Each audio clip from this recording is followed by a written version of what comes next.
Visit the Education Center at the Joburg Zoo this weekend to hear the story of a unique special military gun that's located there. This gun's got an illustrious history. It was handed to the South African forces in the UK when they went over there before going to the Somme for the Battle of the Somme in 1917. It then went across from Southampton to Le Havre, and this gun fired at famous battles such as Arras, Cambrai, which was the first tank battle in history, and played a key role. Now, it was in a battery commanded by Nugent Fitzpatrick. Major Nugent Fitzpatrick was the son of Sir Percy Fitzpatrick. Sadly, he did not make it back, and his name is on the Roll of Honour. So this gun played an important role on the Western Front in World War I. Now, after the war, Major General Lucan, who commanded the South African forces at Delville Wood, asked that some guns come back to South Africa. And this gun was one of them that was sent to South Africa in 1922 as memorials to the South African heavy artillery. The other guns are in Cape Town, Durban, Port Elizabeth, Kimberley, etc.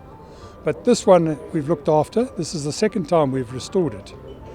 Now you might ask, why do we restore guns? Aren't there more important priorities in South Africa?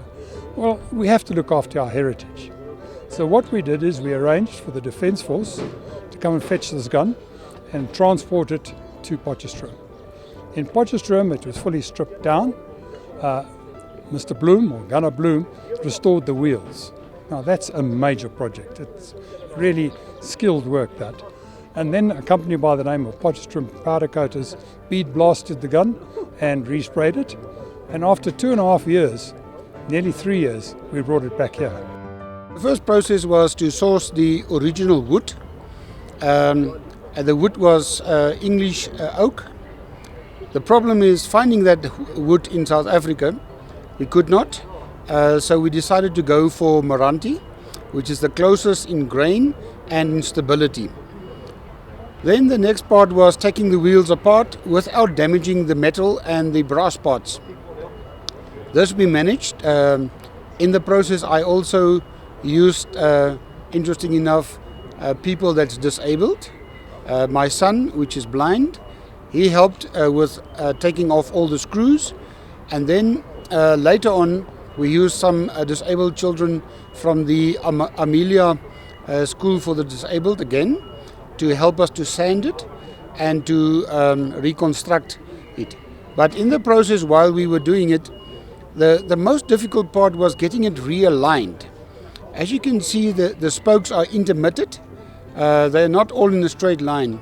So the previous instance when they did it, they forgot that the spokes would be intermitted, or we couldn't find evidence of it, but they did indicate on 2 or 3 spokes which was still original, that it is should have been cut on an incline or a slant.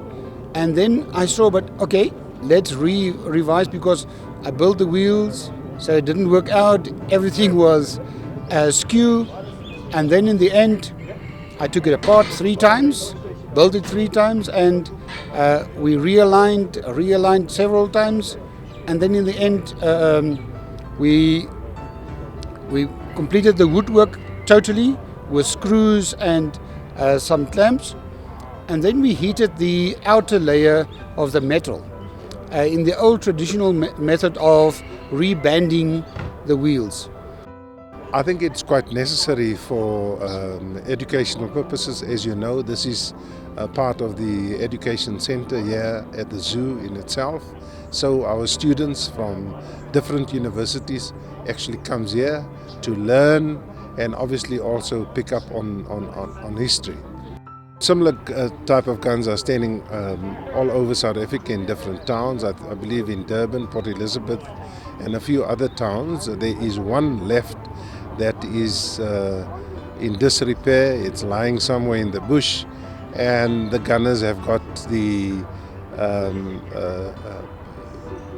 got together and have decided at some point that they're going to take it out of the bush and restore it the same as this, so that we can leave the legacy in that particular town where it's standing currently. Okay, we have a register of all such guns in South Africa, heritage guns, many of them standing in front of city halls, mosque shalals, etc. There are 466 guns on that register. So far, we, the gunners, have restored 20.